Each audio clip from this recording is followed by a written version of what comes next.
Under the vast Arizona sky, Sarah Mitchell stood alone at her homestead, the last survivor of what folks called the Bitter Creek Massacre. 5 years had passed, but the memories remained sharp as desert thorns. Her hand instinctively touched the knife at her belt whenever Apache riders appeared on the horizon. Hate had been her companion since that blood-soaked day, more reliable than hope, more constant than peace. The settlers whispered about her, the woman who refused to leave, who built walls both of wood and within her heart. But walls have a way of trapping more than just keeping dangers out. When Sarah discovered the fearsome warrior running wolf weeping by the moonlit river, something impossible stirred within her. Could a single moment of shared vulnerability heal wounds carved by years of bloodshed? Before we jump back in, tell us where you're tuning in from, and if this story touches you, make sure you're subscribed because tomorrow I've saved something extra special for you. Dawn broke over Sarah Mitchell's homestead with the same stubborn persistence she herself possessed. She was already awake, had been for hours. Sleep never came easy these days. The rooster hadn't even stirred when she'd risen to stoke the fire and put the coffee on, the strong, bitter kind that matched her disposition, according to the folks in town. From her porch, Sarah surveyed her domain. 10 acres of hardscrabble Arizona territory, more rock than soil, but hers nonetheless. The small cabin, the modest corral with 2 horses, the chicken coop, and the garden she coaxed from the reluctant earth, all maintained by her hands alone.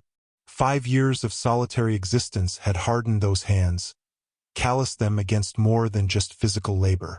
"Another day," she murmured, lifting the knife from her belt and testing its edge with her thumb. Always sharp, always ready. The knife had been her father's, one of the few possessions she'd salvaged from the ashes. The charred family Bible was another, its pages singed and stained with memories too painful to revisit, yet too precious to discard. She returned the knife to its sheath and reached for her rifle, propped beside the door. Morning inspection. Barrel clean, action smooth, ammunition at the ready. Routine brought comfort in a world where comfort was scarce. As she worked through her morning chores, feeding chickens, watering horses, checking fence lines, Sarah kept one eye on the distant hills. Apache country. They were always out there, watching. At least that's what she told herself. The constant vigilance kept her alive, kept her focused, kept the memories at bay. Until they didn't, the smallest triggers could bring it all rushing back.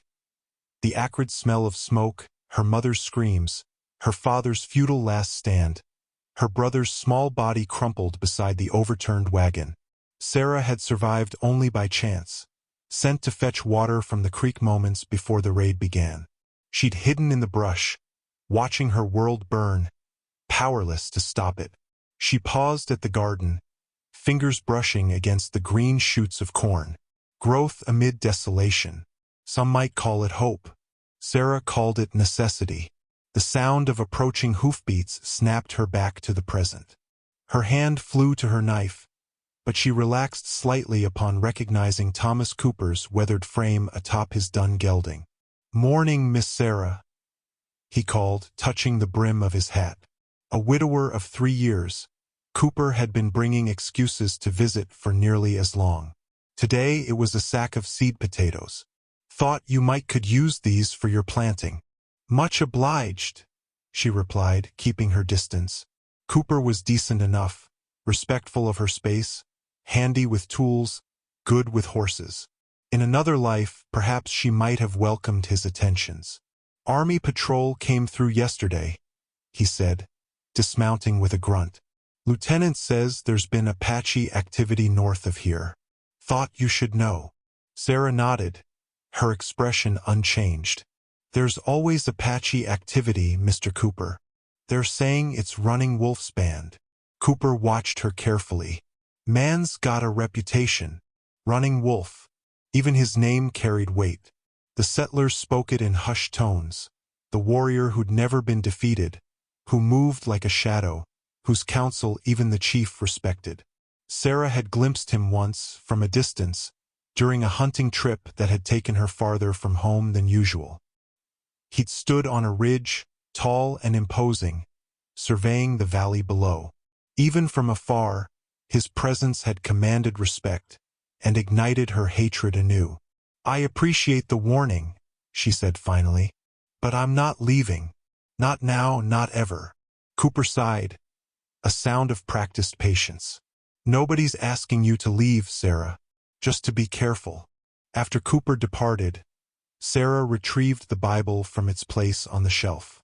The spine cracked as she opened it, revealing charred edges and water-stained pages.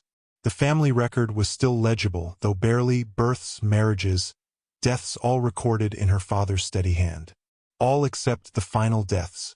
Those she'd entered herself, the ink blotched with tears she'd promised never to shed again. Running Wolf sat cross-legged outside his wickiup, fingers working methodically on his war shield. The eagle feathers needed replacing. Some had become brittle with age and use. Each feather represented a victory, a protection, a story. The shield itself had been his father's gift when he'd completed his warrior training, painted with symbols of strength and adorned with the medicine that had kept him alive through countless battles. "My son," Chief Gray Thunder's voice interrupted his thoughts. The old man settled beside him with a grunt, his once imposing frame now bent with age but still commanding respect. "The council fire burns tonight. Your voice should be heard." Running Wolf nodded without looking up. He knew what topic would dominate the discussion. The drought, the dwindling game, the encroaching white settlements, and the broken promises from the blue-coat soldiers. Always the same concerns, growing more urgent with each passing moon. "Walking Bear's daughter asks about you again," Gray Thunder continued, a hint of amusement in his weathered voice. "She would make a strong wife." Running Wolf's hands stilled. "I have told you, father. My heart is not ready. 5 winters have passed since Singing Brook and your son walked the spirit path. How many more before you honor their memory by continuing the line?" The question hung in the air, heavy as the shield in Running Wolf's hands. The smallpox had taken his wife and 2-year-old son within days of each other. Brought by the white traders, it had swept through their band like wildfire, claiming the vulnerable and leaving the survivors scarred in body and spirit. "I will consider it," he said finally, the same answer he'd given for years. Gray Thunder sighed and placed a hand on his son's shoulder. "You are strong, my son, the strongest among us. But even the mighty oak must bend with the wind or risk breaking." After his father departed, Running Wolf secured the last feather and held the shield at arm's length, studying his handiwork. The shield had turned aside arrows, deflected blades, and once, a soldier's bullet. But it could not protect him from the emptiness within. His sister, Mourning Dove, found him later as he prepared his horse for the evening patrol. Unlike most women of the tribe, she spoke the white man's tongue fluently, having spent 2 seasons at the mission school before running away. The knowledge made her valuable but sometimes suspect among their people. "You cannot patrol alone again," she chided, handing him a pouch of dried meat and pinole. "The young warriors talk of your solitary ways. They think you believe them unworthy to ride with you." "Let them talk," Running Wolf replied, securing his provisions. "The boundary needs checking, and I prefer the silence." "The silence or the solitude?" Mourning Dove's keen eyes studied him. "Brother, you carry too much alone." He mounted his pinto stallion without answering. The boundary she spoke of was more feeling than fact, the invisible line where Apache territory met settler lands. The actual borders had been drawn and redrawn on the white man's papers so many times that they held no meaning. What mattered was where their people hunted, gathered, and lived, and where the white eyes pushed their fences and cabins ever deeper into lands that had belonged to the Apache since before memory. The river formed a natural division in many places, including the spot Running Wolf found himself drawn to repeatedly. A quiet bend where willows hung low over clear water, where deer came at dusk to drink, and where he could remove the mask of strength he wore for his people. Here, alone with the setting sun and rising moon. He allowed himself to remember singing Brooke's laugh and his son's small hands reaching for him. Here, occasionally, he allowed himself to weep. A warrior's tears water the earth so that strength may grow again, his grandmother had taught him. An old teaching rarely shared with those outside the tribe. Weakness before enemies meant death. Weakness before friends meant loss of respect. But weakness before the earth and sky, that was between a man and the spirits. The creek that fed Sarah's small garden had dwindled to a trickle. 2 weeks without rain had left the earth cracked and thirsty, her water barrel nearly empty. She'd rationed carefully, but there was no avoiding it any longer. She needed to make the half-mile trek to the river. Sarah shouldered her canvas water pouch as dusk settled over the land. Evening was safest for such errands. The punishing heat had retreated, and most creatures, human and animal alike, were settling in for the night. Her knife at her hip and rifle slung across her back provided the only company she needed. The journey was familiar, a winding path through scrub and stone. Sarah moved with the quiet efficiency of someone accustomed to being alone in wild places. At a ridge overlooking the river, she paused, scanning the terrain below with practiced eyes. That's when she saw him. At first, Sarah thought the figure by the water's edge was a boulder, oddly shaped in the dying light. Then it moved. A man, no, an Apache. His back was to her, shoulders bare above a buckskin breechcloth, hair hanging in 2 long braids. Even from a distance, she could see the muscled contours of his back, the proud set of his head. Instinct told her to retreat. Wisdom told her to stay hidden. But something else, curiosity perhaps, kept her rooted to the spot. The warrior knelt by the water, his reflection rippling across the surface. His hands moved in what appeared to be ritual gestures, dipping into the current, lifting water to his face. But it was the set of his shoulders that captured Sarah's attention.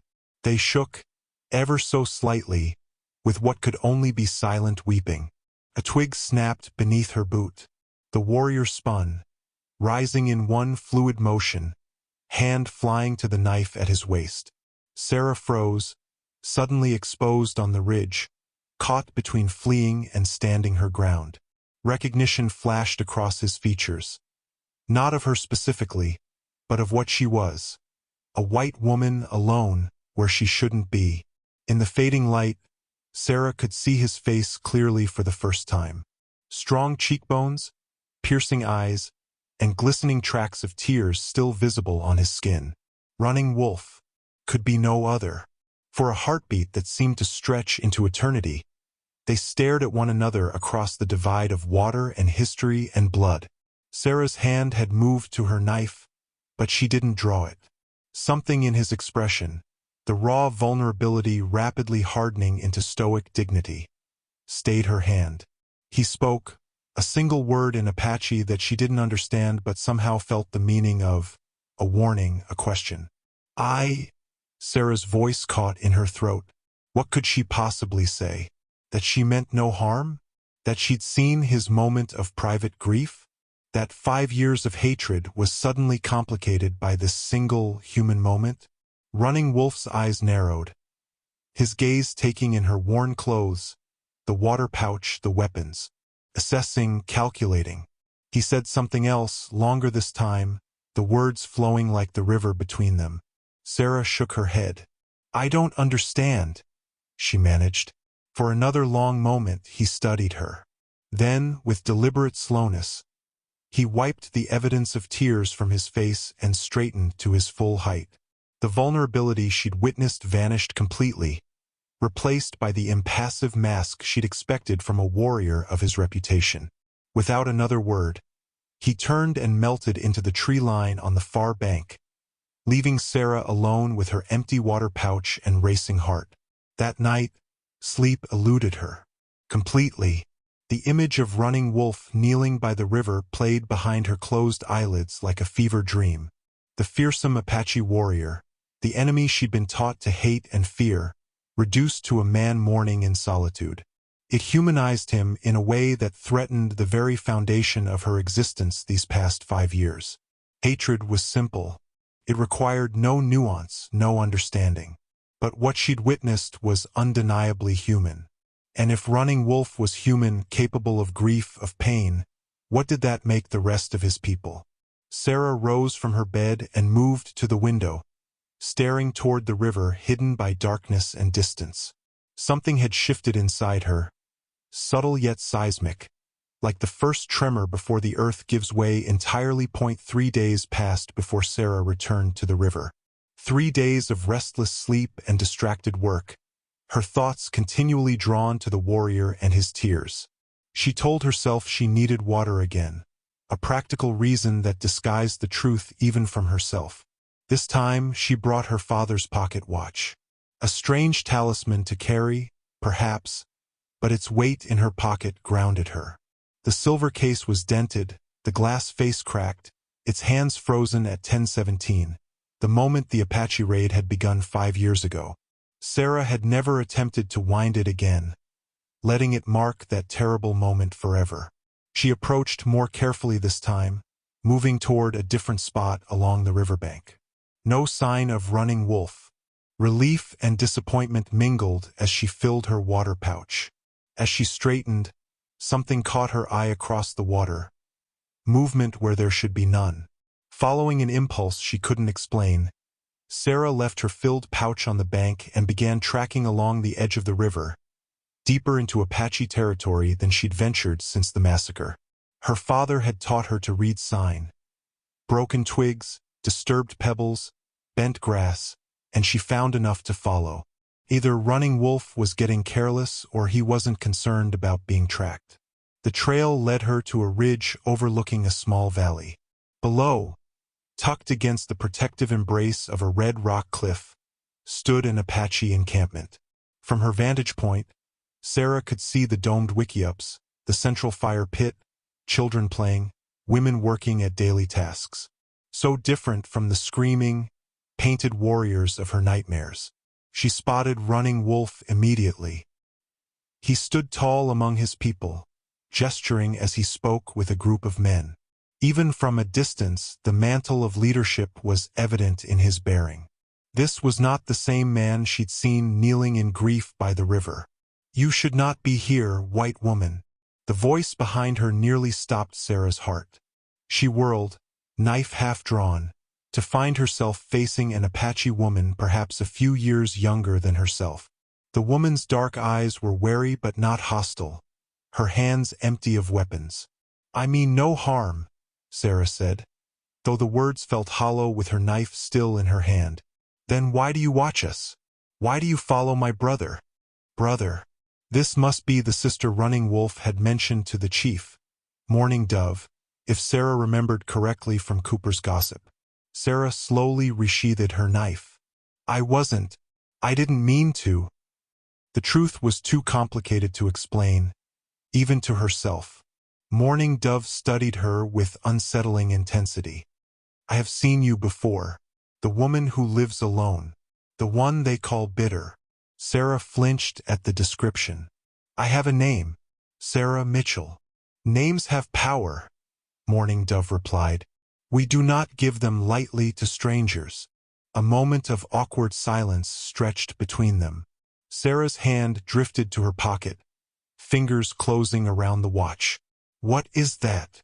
Mourning Dove asked, noticing the movement. Before Sarah could answer, shouting erupted from the camp below. Both women turned to see riders approaching, Apache hunters returning with game. Among them rode Running Wolf, a deer slung across his horse. "Go," Mourning Dove said urgently. "If others find you here, would they kill me?" Sarah asked, a bitter edge to her voice. Mourning Dove's expression softened slightly. "Not all Apache are killers of white women, just as not all white men are killers of Apache children." The statement hit Sarah like a physical blow. "I never said." "Your eyes speak what your mouth does not."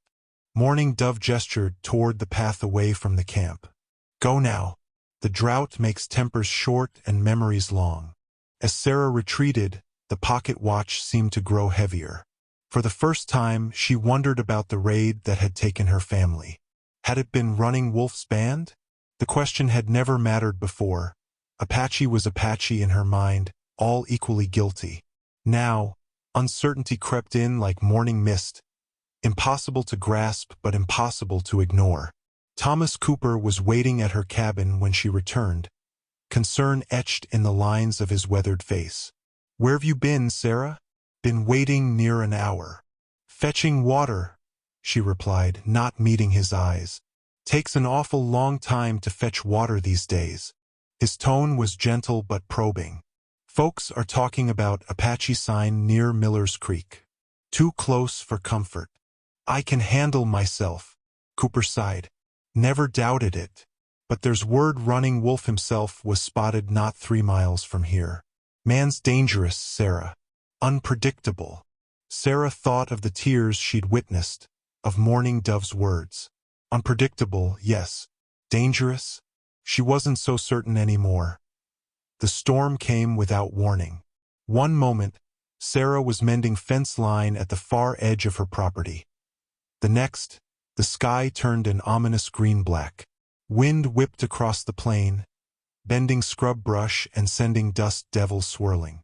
She'd seen Arizona storms before, but something in the air, the metallic taste, the oppressive pressure, told her this one would be different. She abandoned her tools and ran for home, but the rain caught her halfway. Not gentle drops, but a violent deluge that turned the dry ground to slick mud in moments. Lightning cracked the sky open, followed instantly by thunder that shook the earth beneath her feet. A sudden gust knocked Sarah sideways. She stumbled, her boot catching on a rock hidden beneath the mud. Pain shot through her ankle as she fell, landing hard on her side. When she tried to stand, her leg buckled beneath her. The storm intensified. Hail now mixed with the rain, striking her face and arms like tiny bullets. Sarah dragged herself toward a stand of boulders, seeking any shelter from the onslaught. The pain in her ankle throbbed in time with her racing heart. Through sheets of rain, she spotted movement. A human figure on horseback, approaching fast. Her hand went to her knife, but the weapon seemed useless against both the storm and the rider. The horse slowed, and Sarah squinted through the downpour. The rider dismounted in one fluid motion. Even before she saw his face, she knew. Running Wolf stood before her, water streaming from his bare shoulders. He spoke, but the words were lost to the storm.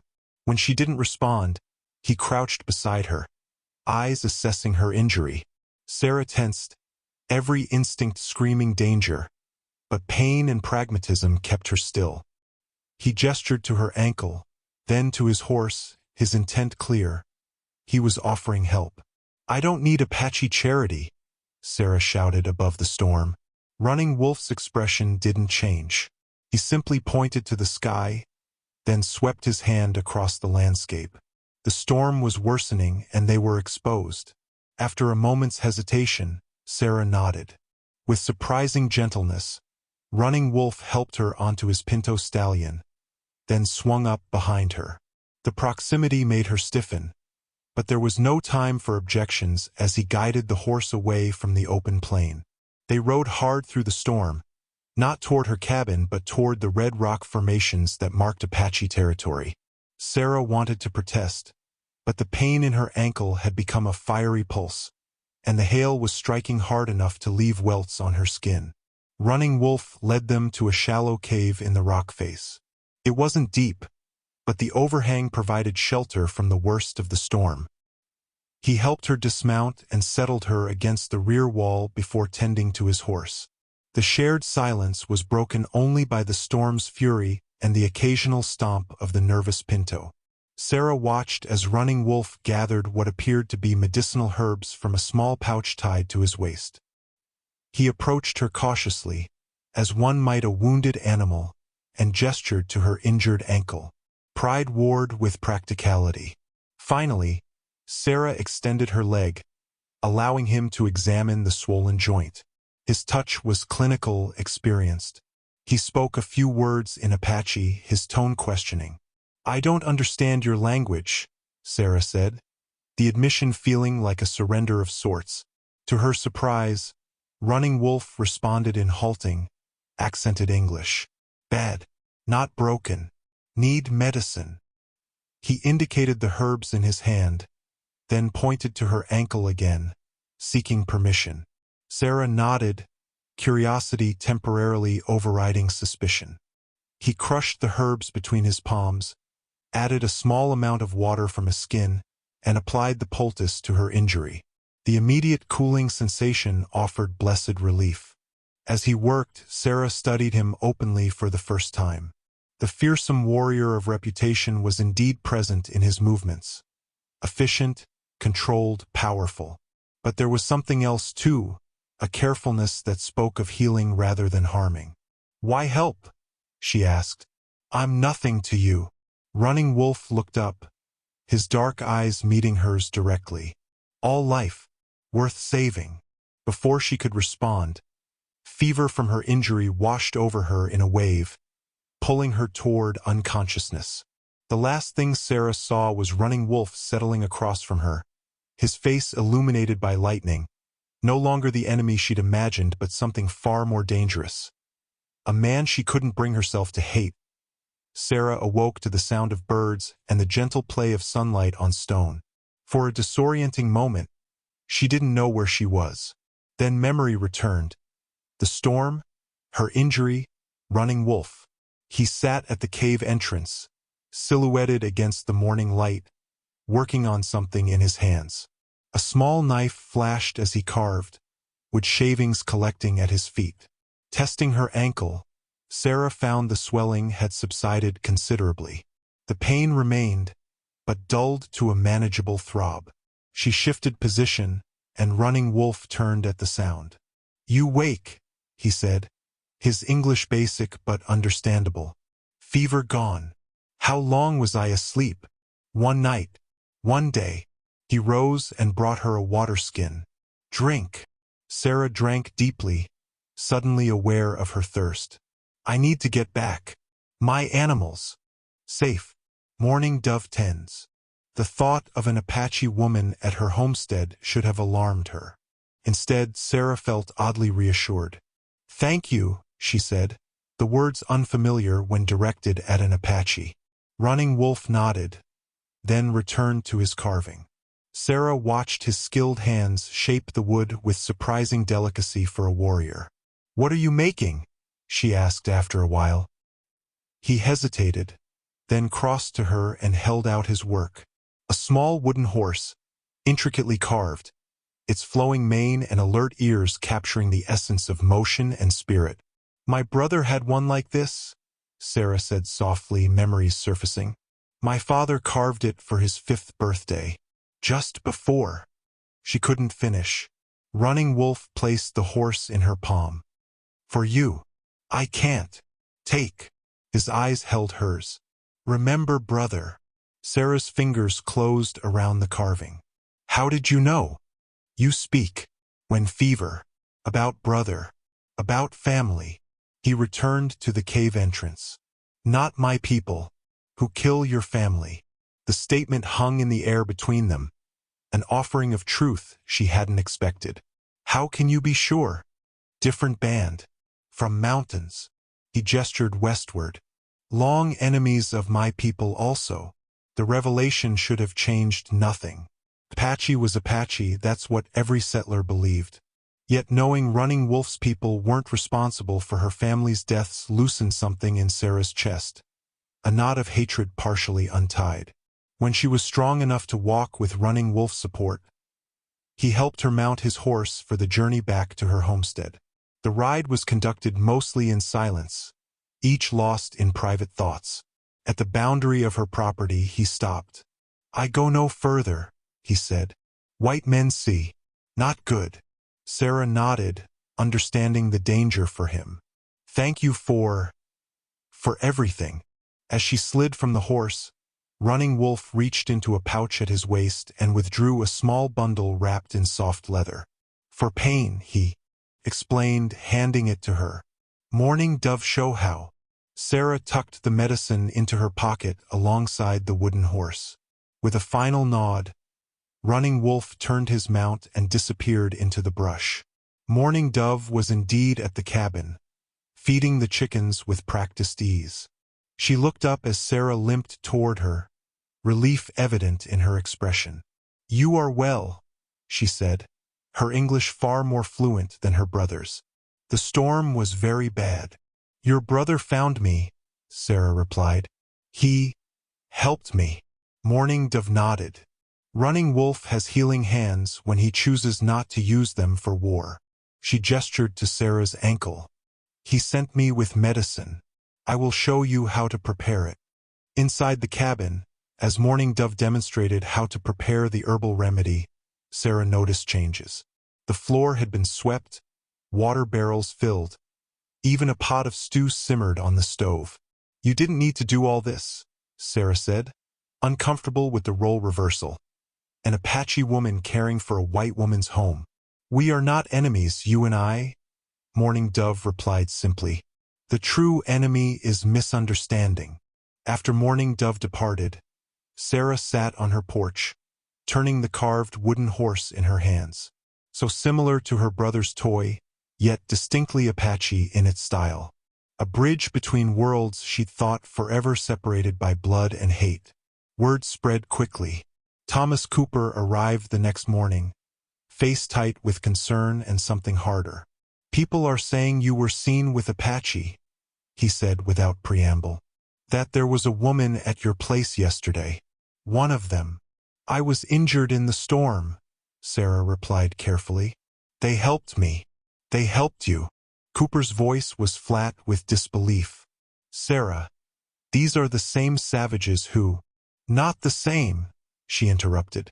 "Not the ones who killed my family." Cooper stared at her as if she'd grown a second head. "You're defending them now? After everything?" The tension that had been building between the settlers and Apache erupted 3 weeks later when Jeb Wilson and his sons dammed a section of the river that flowed through their newly claimed property. The action diverted water from the downstream portion that served the Apache camp, a deliberate provocation in a time of drought. Sarah learned of it at Miller's General Store, where angry voices debated the wisdom of Wilson's action. "Man's got a right to water on his own land," declared Samuel Miller, measuring coffee beans for a customer. "Apache been using that water long before any of us got here," countered old Jim Blackwood, the closest thing to a voice of reason in the settlement. "Cutting them off now in a drought? That's asking for trouble." "Maybe trouble's what they need," muttered another settler. "Teach 'em whose land this is now." Sarah, who'd come for flour and ammunition, found herself speaking before she could reconsider. "The territorial agreement gives the Apache rights to that water." The store fell silent, all eyes turning to her. "Well now," Miller said slowly, "never thought I'd hear Sarah Mitchell speaking up for Apache rights." "I'm speaking up for avoiding needless bloodshed," she replied evenly. "You cut off their water, they'll fight for it. Wouldn't you?"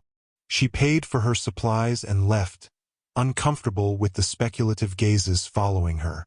Her changed perspective wasn't something she was ready to explain, not when she was still making sense of it herself.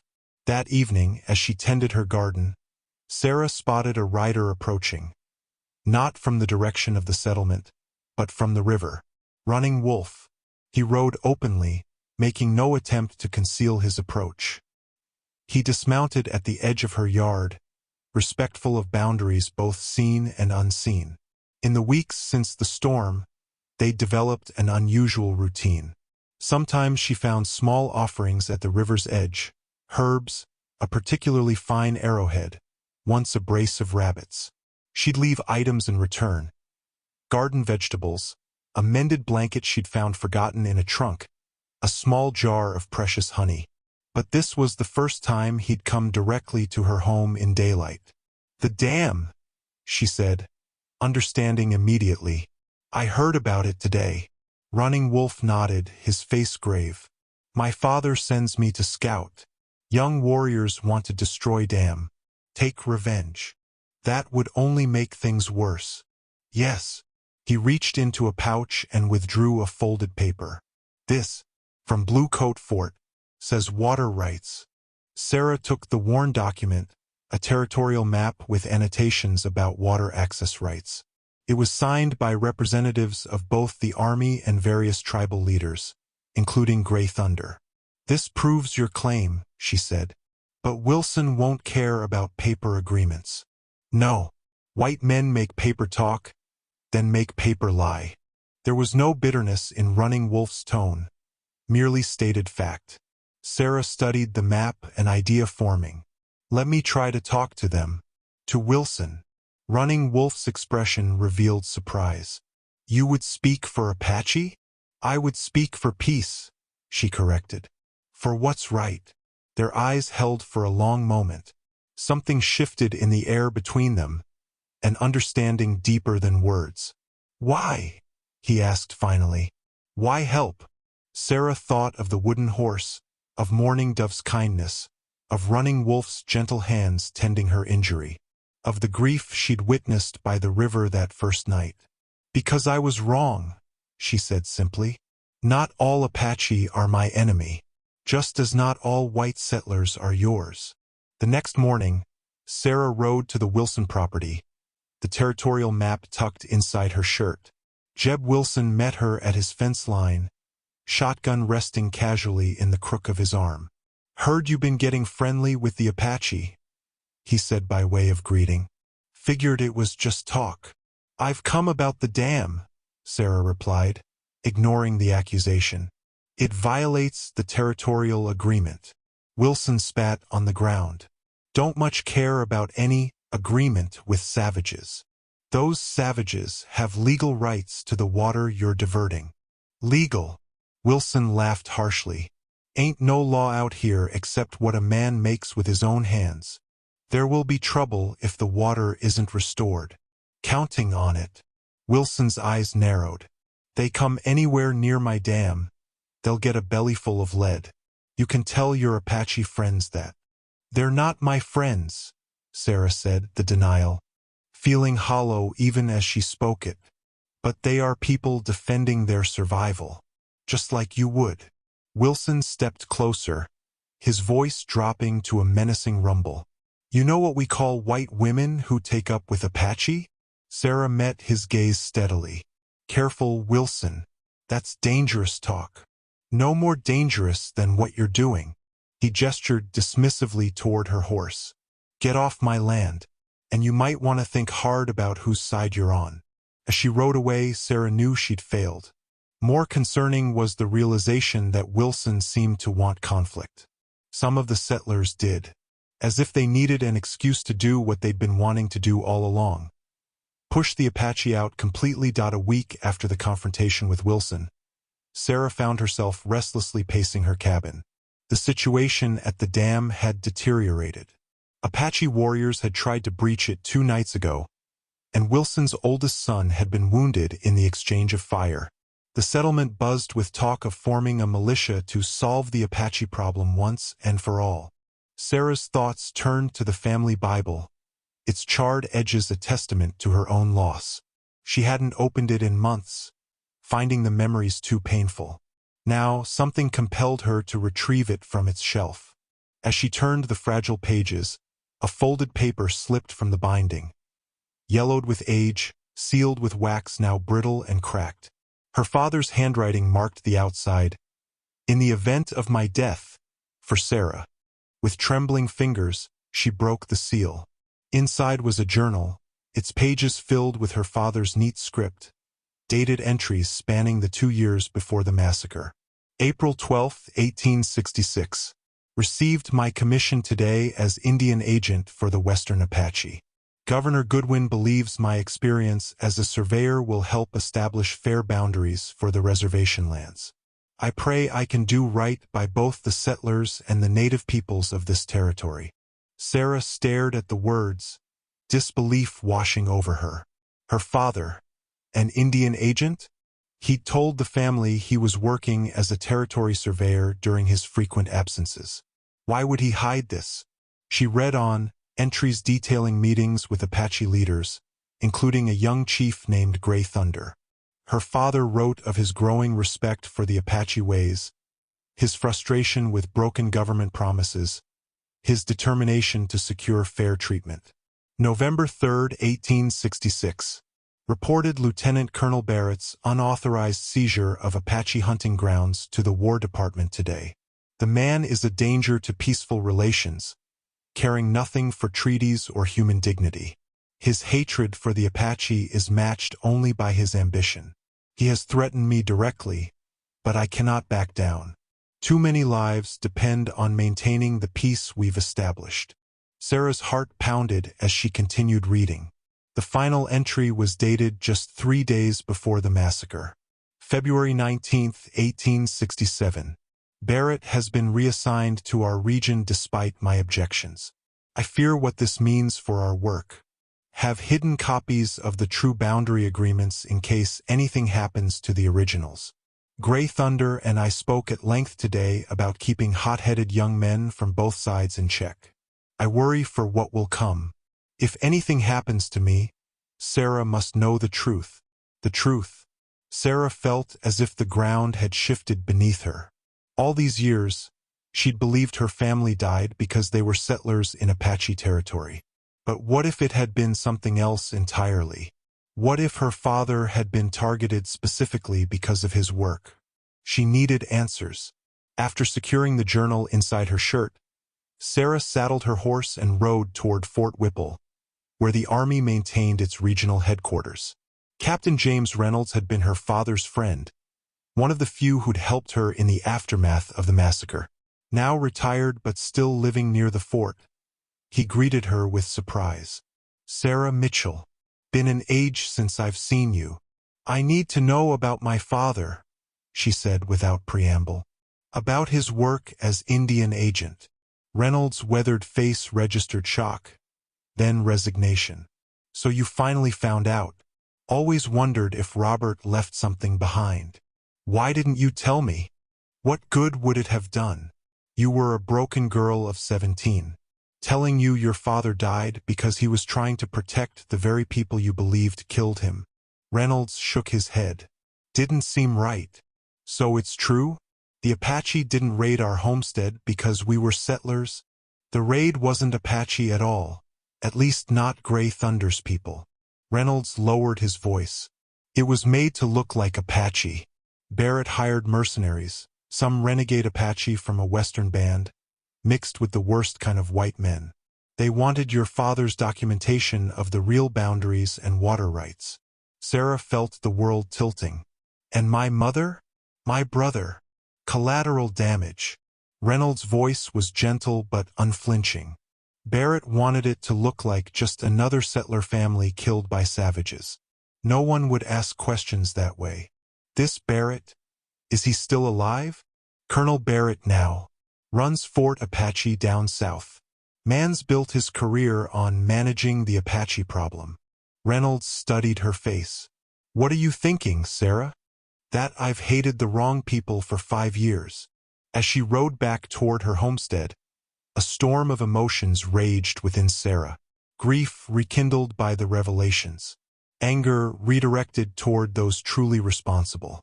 And underneath it all, a terrible guilt for the hatred she'd harbored against Running Wolf's people, the very people her father had died trying to protect. Sarah rode through the night, pushing her horse harder than wisdom allowed. By dawn, she reached the river border that separated settler lands from Apache territory. Without hesitation, she crossed. She had barely traveled a mile when Apache riders surrounded her, weapons ready. She recognized one as Walking Bear, a warrior she'd seen with Running Wolf. "I need to speak with Chief Gray Thunder," she said, keeping her hands visible. "About Robert Mitchell. My father." The name produced a reaction. The warriors exchanged glances, a silent communication passing between them. Walking Bear gestured for her to follow. They led her not to the main encampment but to a smaller gathering of wickiups set apart from the others.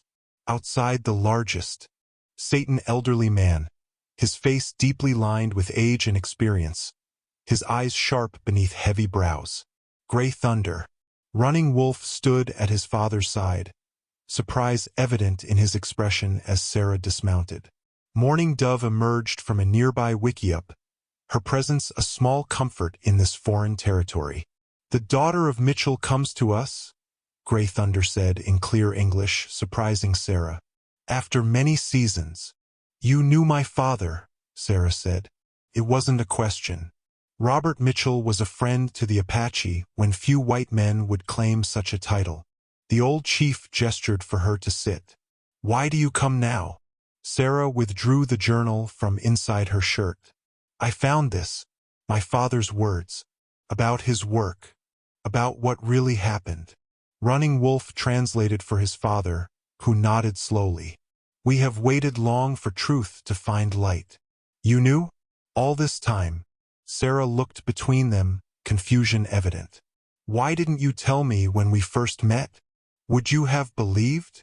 Running Wolf asked softly. "Words from those you called enemy?" The truth of his statement struck her to the core. She wouldn't have believed. Not then.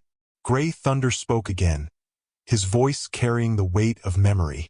"Your father and I smoked the peace pipe together. He promised fair boundaries for my people. Then he was killed. Papers disappeared. Boundaries changed."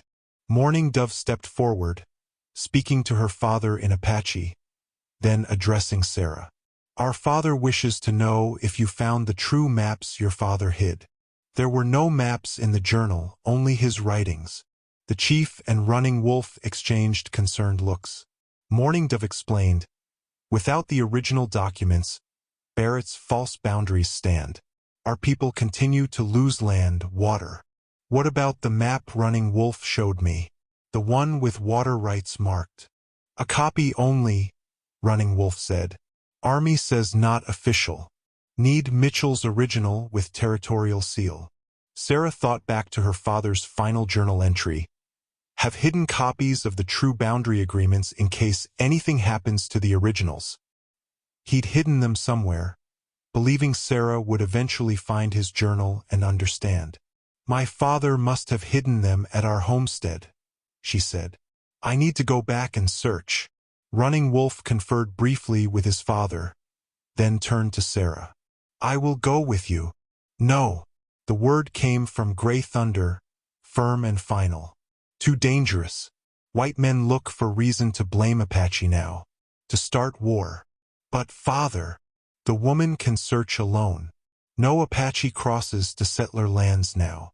Sarah understood the chief's caution, but the disappointment on Running Wolf's face mirrored her own. As she prepared to leave, Mourning Dove approached with a small bundle. "For protection," she said, pressing it into Sarah's hands, "and to remember who walks with you in spirit." Inside was a leather pouch containing sacred herbs and a small carved stone bear, symbols of strength and healing. As Sarah mounted her horse, Running Wolf stepped close. "Be careful," he said, his voice low. "Barrett has men watching. If he learns you know truth." "I'll find the documents," she promised, "for both our peoples." Their eyes held, the connection between them now impossible to deny. Without thinking, Sarah reached down and touched his cheek briefly, a gesture that drew surprised looks from the Apache witnesses. "I'll return when I find them," she said. As she rode away, Sarah glanced back to see Running Wolf standing tall beside his father. The morning sun illuminated him, and for a moment, she saw him as her father might have, not as an enemy, but as a man of honor fighting for his people's survival. At her cabin, Sarah tore through every possible hiding place, searching for her father's documents. She pulled up floorboards, checked hollow walls, emptied the root cellar. Nothing. The sound of approaching horses drove her to the window. Thomas Cooper and 3 other men from the settlement rode into her yard, expressions grim. "Sarah Mitchell," Cooper called. "We need to talk about where you've been riding off to these past weeks." Sarah stepped onto her porch, keeping her father's journal hidden. Cooper dismounted, the others remaining on horseback. Miller from the general store, Jeb Wilson, and a man she recognized as one of Barrett's soldiers, a sergeant wearing the cavalry's distinctive blue uniform. "You've been seen crossing into Apache territory," Cooper said without preamble. "Consorting with them." "My business is my own," Sarah replied, her mind racing. She needed to continue searching, but these men blocked her path. "Not when it puts the settlement at risk," Wilson spat. "Those savages wounded my boy, and folks are saying you've been carrying messages to them." The sergeant dismounted, adjusting the silver cavalry pin on his uniform.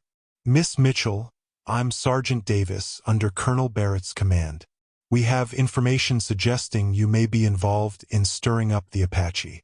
The colonel would like to speak with you." Barrett. The name sent ice through Sarah's veins. The man who'd orchestrated her family's murder now wanted to question her. "I have nothing to say to Colonel Barrett," she said, her voice steadier than she felt. "It wasn't a request, ma'am." The sergeant's hand moved to his sidearm. "The colonel's orders are to bring you to Fort Apache. Today." Cooper looked uncomfortable. "Now hold on, Sarah's one of us. Whatever she's done." "She's been seen with Running Wolf himself," Wilson interrupted. "The same Apache who led the raid on my dam. The woman's a traitor." "I've broken no law," Sarah said, "and I'm not going anywhere with Barrett's men." "Either you come willingly," the sergeant said, "or I'll have to place you under military arrest." Sarah's mind worked frantically. If they took her to Barrett, she'd never find the documents. Worse, Barrett would ensure she couldn't reveal what she knew about her father's death. "Let me gather a few things," she said, feigning resignation. Inside, she moved quickly, grabbing her father's pocket watch and the wooden horse Running Wolf had carved. Through the window, she could see the men talking among themselves, the sergeant looking impatient. There was only one place left to search, the old trunk in the corner that had belonged to her mother. Sarah had avoided it for years, the memories too painful. Now, she threw open the lid, digging past folded linens and her mother's Sunday dress. Her fingers struck something hard at the bottom, a false panel. Heart racing, she pried it open to reveal a metal tube, the kind surveyors used to protect important maps. Inside was exactly what she'd been searching for. The original territorial agreements with the official seal, showing the true boundaries and water rights of the Apache lands, substantially more generous than the current enforced lines. The documents confirmed everything: her father's legitimate work, Barrett's theft of Apache land, the corruption that had led to murder. Sarah rolled the papers carefully and secured them inside her shirt just as boots sounded on the porch. "Time's up, Miss Mitchell," called the sergeant. Sarah concealed her mother's sewing scissors in her sleeve and opened the door. "I'm ready." The sergeant escorted her to his horse, clearly intending for her to ride with him. As she mounted, Sarah noticed Cooper's troubled expression. "Thomas," she said quietly, "if anything happens to me, go to Captain Reynolds at Fort Whipple. Tell him about Barrett." Before Cooper could respond, commotion erupted from the tree line. A group of riders emerged, not Apache, but U.S. cavalry, led by a man whose bearing suggested command. The silver eagle insignia on his uniform identified him as Colonel Barrett himself. Barrett was younger than Sarah had expected, perhaps 45, with cold eyes and a precisely trimmed mustache. He surveyed the scene with calculated interest, his gaze lingering on Sarah. "Miss Mitchell," he said, tipping his hat with false courtesy. "I hope my sergeant explained the situation. We have concerns about your associations." "Colonel," she acknowledged, struggling to contain her hatred for the man who destroyed her family. Barrett dismounted, approaching with a predatory confidence. "I understand you've developed quite an interest in Apache affairs, perhaps even sympathies." "I've developed an interest in the truth, Colonel." Something flickered in Barrett's eyes, recognition of a potential threat. "The truth can be a dangerous pursuit, Miss Mitchell, especially in these volatile times." He gestured to his men. "Secure her homestead. Search everything." Sarah's blood ran cold. If they found her father's journal, they would know exactly what she'd discovered. "On what grounds are you searching my property?" she demanded. Barrett stepped closer, his voice dropping so only she could hear. "On the grounds that your father was a traitor to his race, Miss Mitchell. And it appears the apple hasn't fallen far from the tree." In that moment, Sarah knew with absolute certainty. Barrett would never let her leave alive.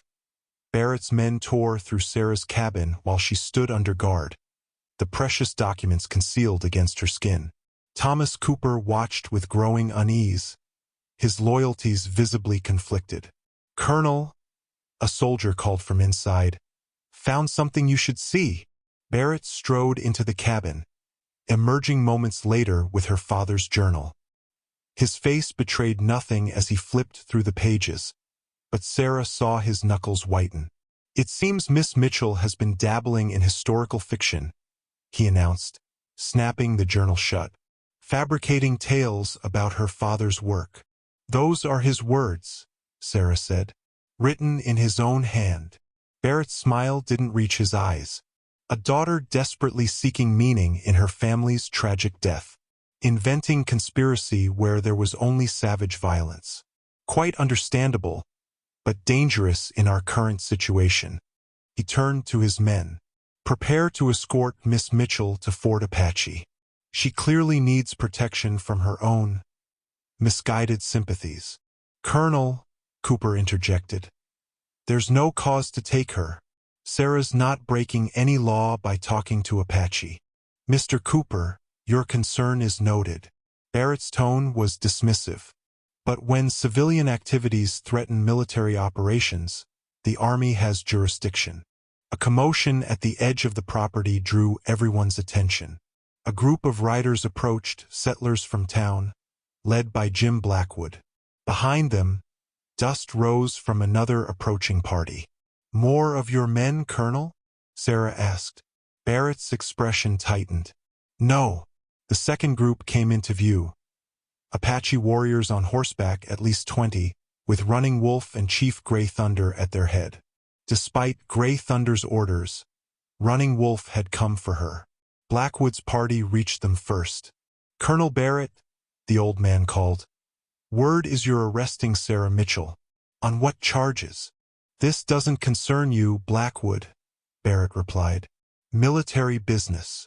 Seems odd business, putting a woman under armed guard." Blackwood's gaze shifted to the approaching Apache. "And drawing quite an audience."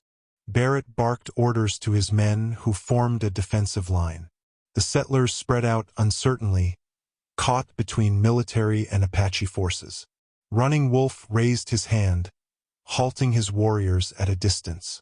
He and Grey Thunder rode forward alone, stopping 30 yards from Sarah's cabin. "We come in peace," Grey Thunder called in clear English, "to speak with daughter of Mitchell." "This is military jurisdiction," Barrett responded. "Return to your reservation immediately." "No reservation," the chief replied.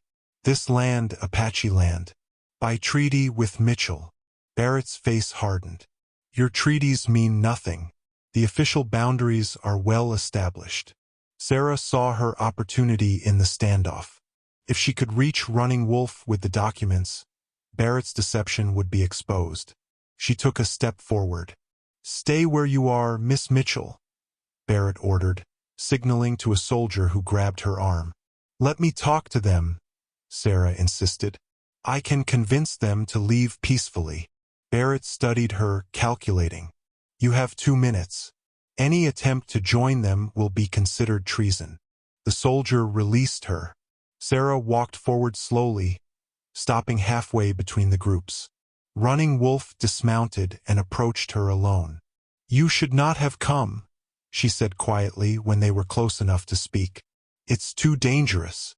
"Saw Barrett ride this way," he replied. "Know what he did to your family, to your father." "I found the documents," Sarah whispered, her hand moving to her shirt. "The original boundaries with the territorial seal. They prove everything." Hope flashed in Running Wolf's eyes, quickly replaced by caution.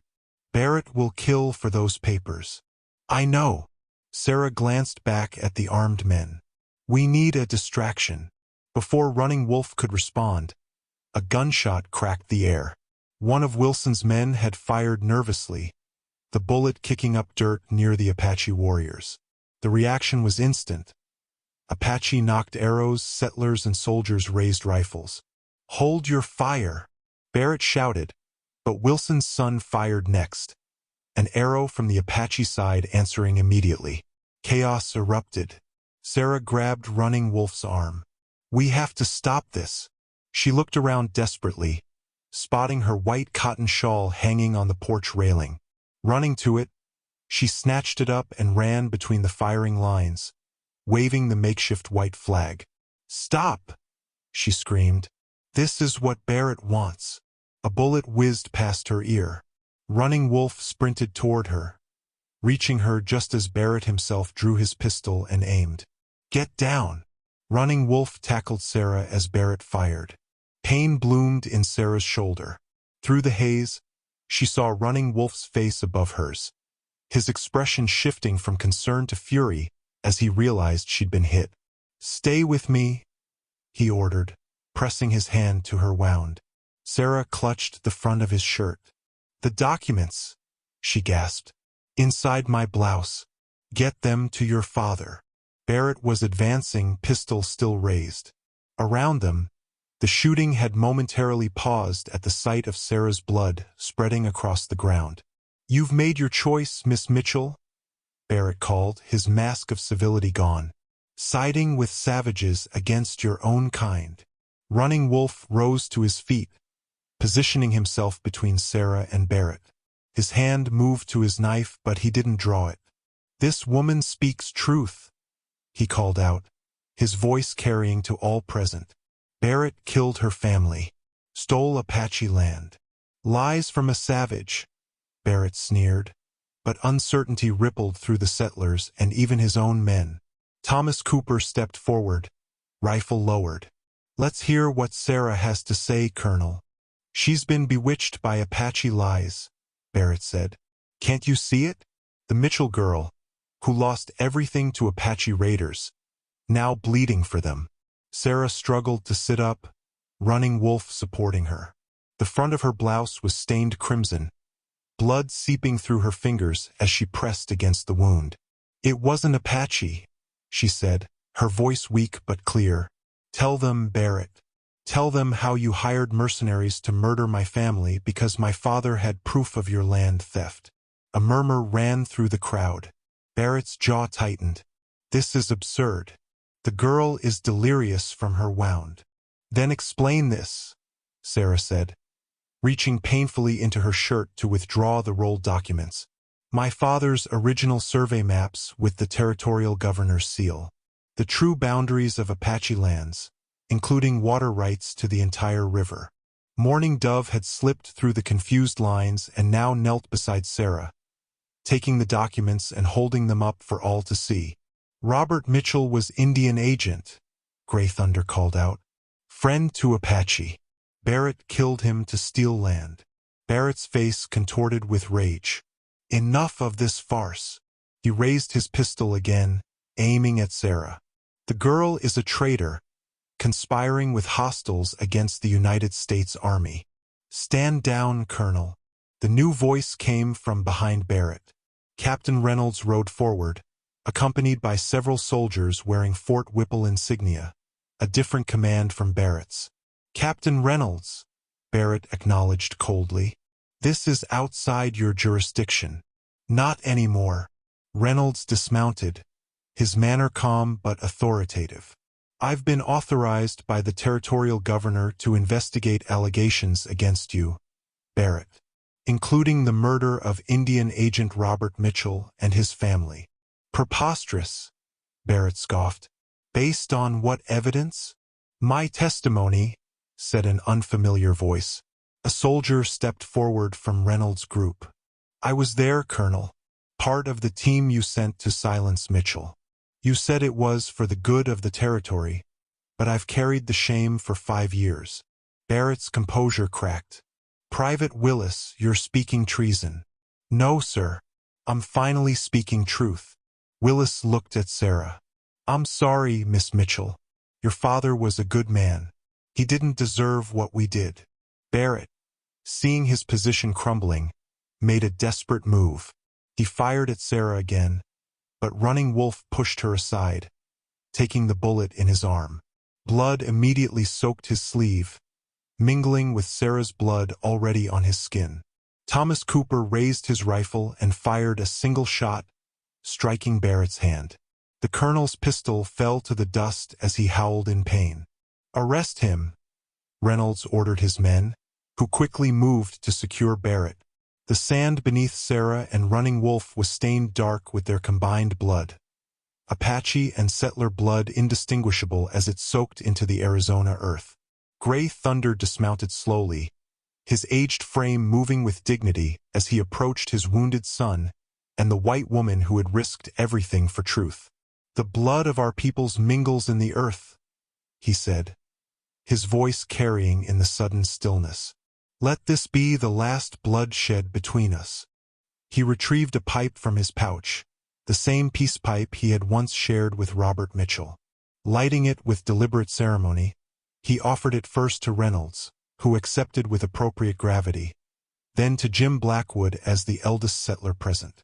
Sarah, fighting to remain conscious, felt Running Wolf's strong arm still supporting her despite his own wound. Mourning Dove worked quickly to staunch their bleeding, applying herbs from her medicine pouch to both injuries. Stay with me, Sarah Mitchell, Running Wolf said softly.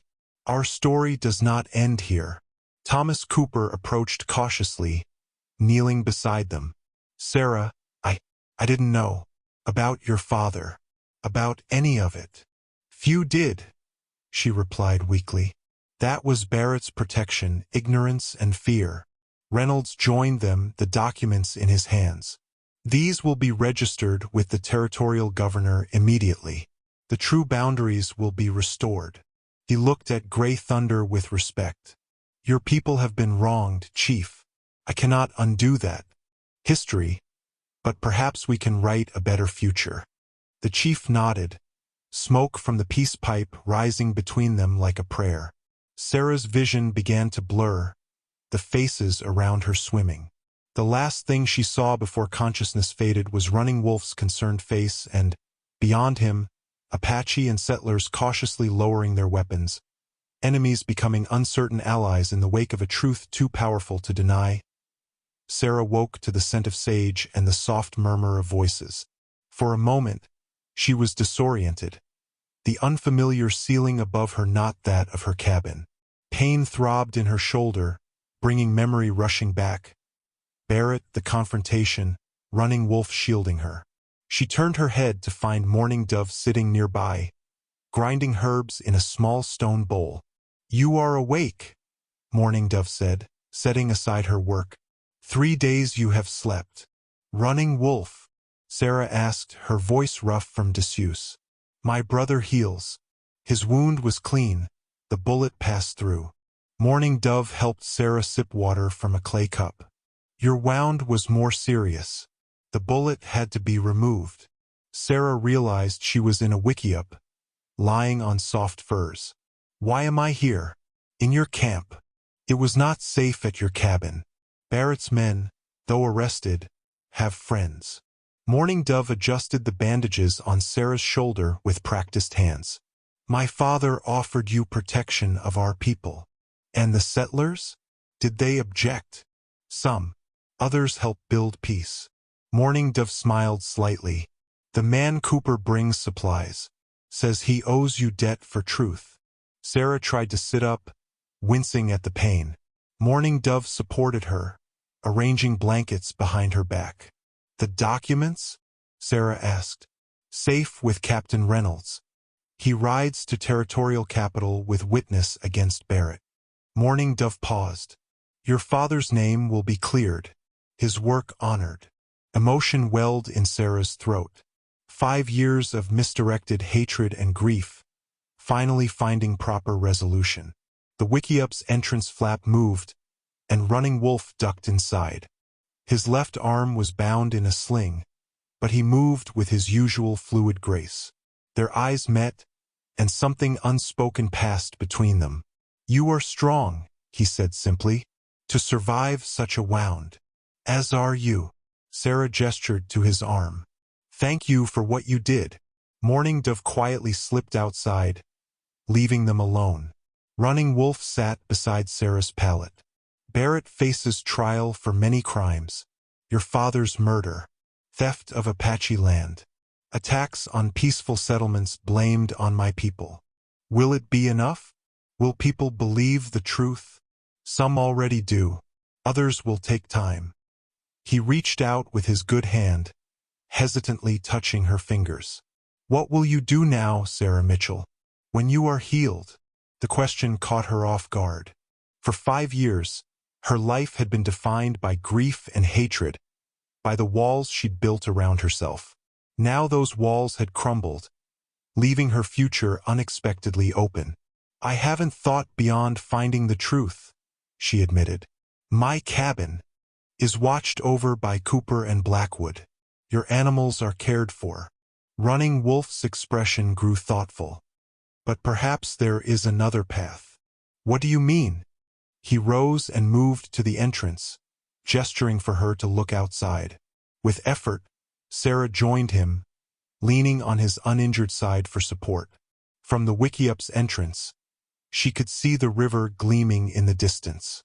Between the water and the Apache camp lay a stretch of land, not quite settler territory, not quite Apache domain. "The borderlands," Running Wolf explained, "belong to neither people fully, but could serve both." "You're suggesting I move there?" "I suggest we build there, a place between worlds." His voice held certainty, though his eyes revealed vulnerability. "A trading post first, then perhaps more." Sarah understood what he wasn't explicitly saying. Not just a trading post, but a home. Their home. A place where Apache and settler could meet in peace, where the boundaries between their peoples might soften. "Your father would not approve," she said, though without conviction. "My father has changed, as have you. As have I." Running Wolf pointed to where Gray Thunder sat with Jim Blackwood and Thomas Cooper beneath a cottonwood tree, apparently deep in conversation. Already they discuss water sharing, hunting territories, ways to live without bloodshed. Sarah watched the unlikely gathering with wonder. All because of documents my father hid? No, because his daughter was brave enough to seek truth, to stand between bullets and hate. Running Wolf's hand found hers again. Few would do such a thing for people they were taught to fear. Sarah looked out at the borderland again. The foundations of a small structure had already been laid, a square of stones marking corners, the beginning of walls. "You've already started building," she observed. "I have faith," he replied simply. The implications of what he proposed were enormous. Not just a home, but a statement. A white woman and an Apache man creating something together on the boundary between their worlds. It would invite criticism, perhaps even danger, from those on both sides who preferred hatred to understanding. Yet looking at the foundation stones glinting in the sunlight, Sarah felt something she hadn't experienced in 5 years. Hope. 2 months passed. Sarah's shoulder healed slowly, leaving a puckered scar that pulled when she lifted her arm too high. Running Wolf's wound had closed more cleanly, though he sometimes rubbed it absently when rain threatened. The trading post took shape on the borderland, a sturdy structure of stone and timber that incorporated elements of both settler and Apache building traditions. Walls of Arizona sandstone rose from the foundation, with a pitched roof in the settler style but ventilation designed for desert heat as the Apache preferred. Word of Barrett's crimes spread throughout the territory. Some refused to believe, clinging to old hatreds, but many recognized the ring of truth in the testimony and documents. Barrett himself awaited trial in the territorial capital, his reputation and career in ruins. Sarah had written to the territorial governor, explaining her father's work and requesting official recognition of the original boundaries. The response had been cautiously positive. Politics moved slowly, but justice seemed possible now. As the trading post neared completion, Sarah found herself once again facing the question of her future. The building stood ready, but what it represented remained uncertain. She and Running Wolf had worked side by side for weeks, their bond growing stronger, yet neither had spoken directly of what would come next. Morning Dove found Sarah sitting outside the trading post, watching the sunset paint the desert in gold and crimson. "My brother searches for words that will not come," Morning Dove said without preamble, settling beside Sarah. "He fears your answer." Sarah looked at her in surprise. "What question has he not asked? Whether you will stay.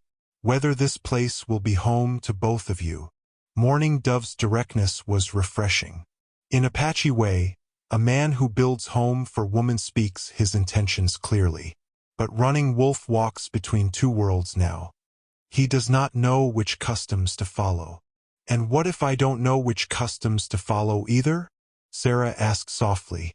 "Then make new ones." Morning Dove reached into her pouch and withdrew a small bundle wrapped in deerskin. "This is for you. For ceremony." Inside lay a delicate necklace of silver and turquoise, an Apache wedding necklace.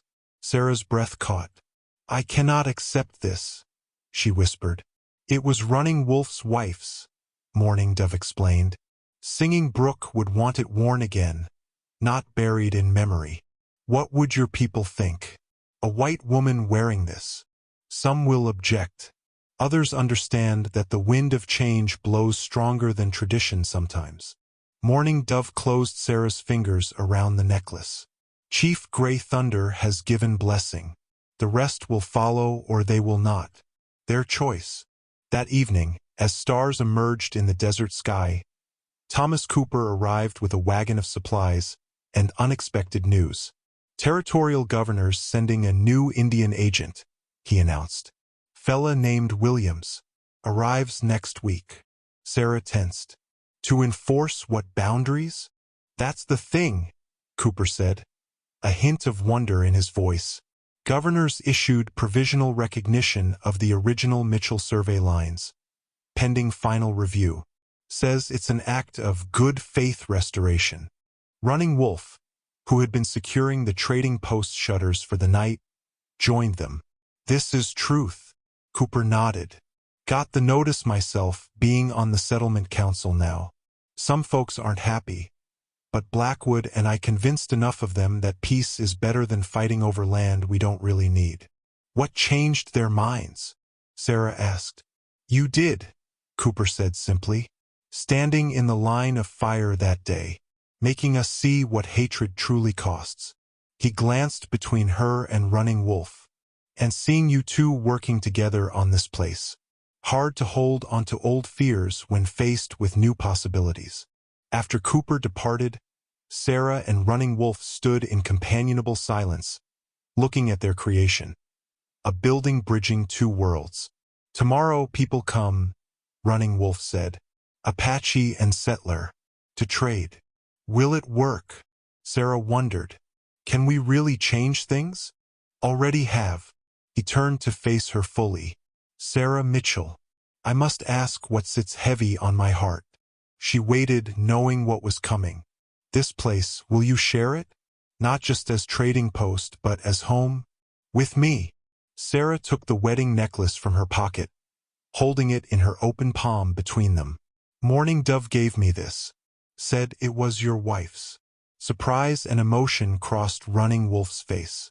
"My sister thinks she knows best path." "Does she?" "My heart says yes. But your people. Some will object," Sarah echoed Morning Dove's words. "Others will understand." Running Wolf touched the necklace gently. In Apache tradition, there would be ceremony. Families would gather. Blessings would be spoken. And in settler tradition, there would be a minister vows before God, a white dress. Sarah closed her fingers around the necklace. "Perhaps we need a ceremony that honors both traditions. Something new, for this new beginning." Running Wolf's smile was rare and transformative. "Tomorrow after trading, we will speak to Morning Dove and Cooper. Plan ceremony that bridges worlds. As we do." He reached for her hand, and Sarah felt the last walls around her heart finally crumble completely. 5 years of hatred had been replaced by something she'd never thought possible again.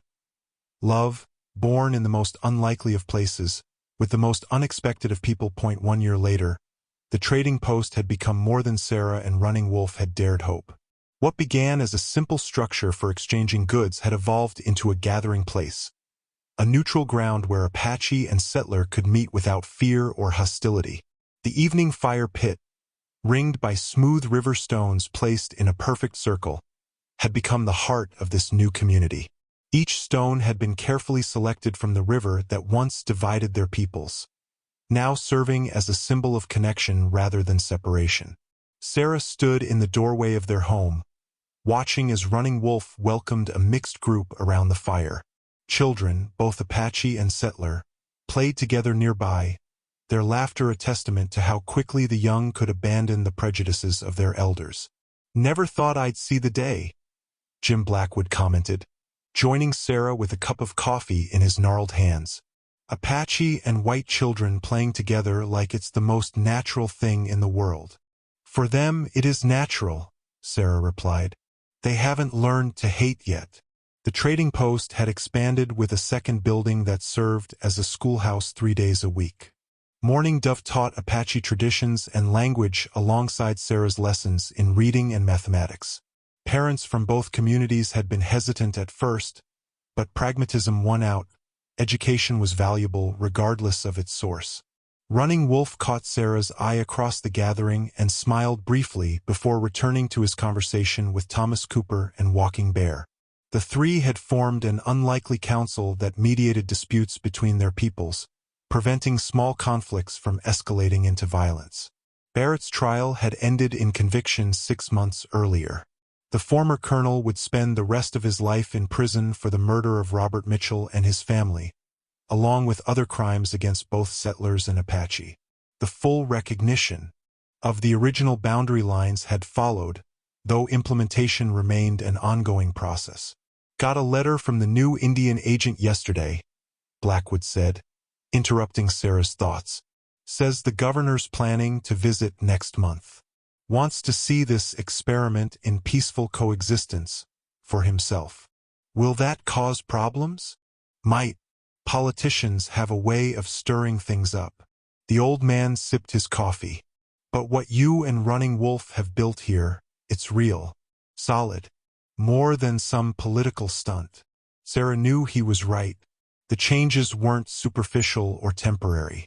The trading post had become a place where a settler could get a fair price for goods without traveling to town, where Apache could trade without fear of cheating or violence. Medical knowledge was shared, with Morning Dove's herbal remedies gaining respect among settler women, while the Apache benefited from settler veterinary skills for their horses. Most surprising was how the mutual suspicion had gradually given way to cautious respect. Not universal acceptance. There were still those on both sides who kept their distance, but enough to maintain peace. "Sarah," called a settler woman named Hannah, approaching with her young daughter. "Mary's fever broke this morning. That willow bark tea Morning Dove recommended worked better than anything the doctor prescribed." "I'm glad to hear it," Sarah replied. "Morning Dove will be pleased." "Never thought I'd be taking medical advice from an Apache," Hannah admitted, lowering her voice. "My husband still doesn't approve, but he can't argue with results." As dusk deepened, the group gathered closer around the fire. This had become a ritual, the sharing of stories as darkness fell. Tonight was Running Wolf's turn, and the children settled expectantly as he took his place at the circle's edge. "I will tell the story of how Gray Thunder's grandfather made peace with the Navajo," he began, his English having improved greatly over the past year. Sarah watched as settler faces showed the same rapt attention as Apache ones. The power of story transcended the boundaries between their peoples, creating shared experience where once there had been only division. Later, as the gathering dispersed and they prepared for sleep, Running Wolf placed fresh wood on their hearth fire. "1 year," he said simply. "Much has changed." Sarah touched the turquoise and silver necklace she now wore daily. My father would be proud of all of this. Your father saw possibility when others saw only enemies. Running Wolf drew her close. As did you. Outside, the desert night was alive with sounds. Coyotes calling in the distance, the soft murmur of the river, the occasional laugh from the few who lingered around the outdoor fire. No longer sounds of danger or division, but the natural music of a place that was truly home. 10 years past. What had begun as a solitary trading post on disputed land had grown into a proper settlement.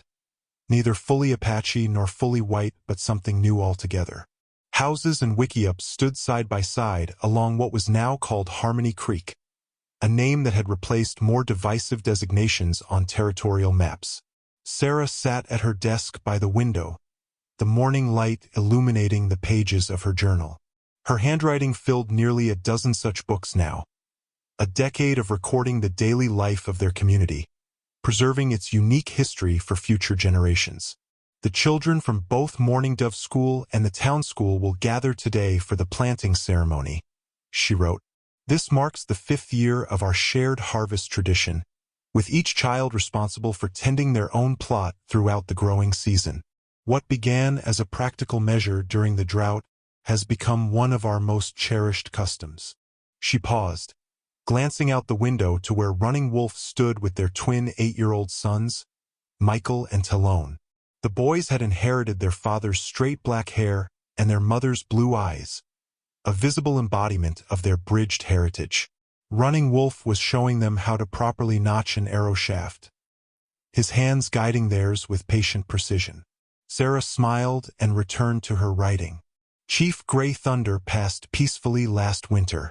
The transition of leadership has been smoother than many expected, with Running Wolf's cousin Eagle Voice maintaining the progressive policies that have allowed our communities to thrive together. The old divisions grow fainter with each passing season, though they have not disappeared entirely. A knock at the door interrupted her thoughts. Thomas Cooper entered at her invitation, removing his hat. Now in his 60s, Cooper had become one of their strongest allies and a trusted friend, though he had never married. Delegations arrived from Fort Whipple, he announced without preamble. Army surgeon and that ethnologist fellow from back east. The one who's been writing to you. Sarah nodded, closing her journal. Professor Adams from the Smithsonian had expressed interest in documenting their community as a model of peaceful coexistence, rare in a territory still plagued by conflict elsewhere. Are they at the meeting house? Waiting there now. Brought a photographer too. Cooper's expression was guarded. You sure about this, Sarah? Letting them document everything?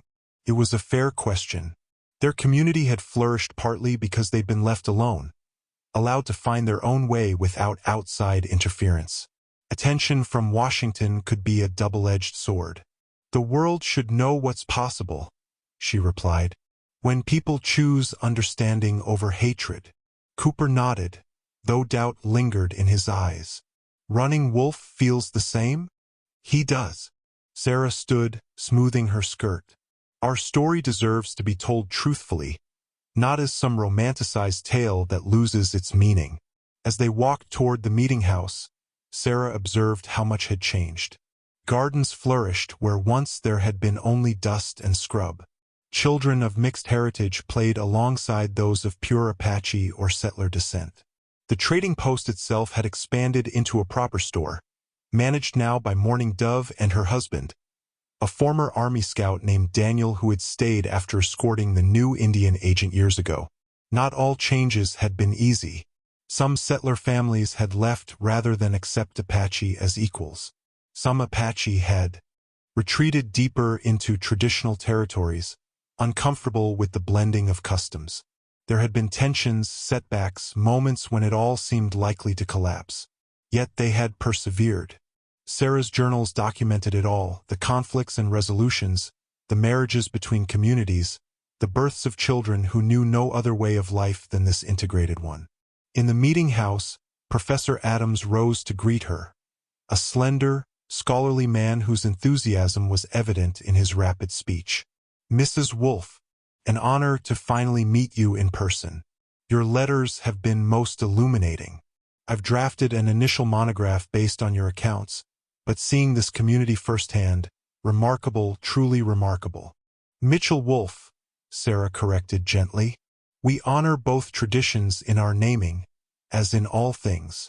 Adams nodded, scribbling a note. Of course, of course. A perfect example of the cultural integration I hope to document.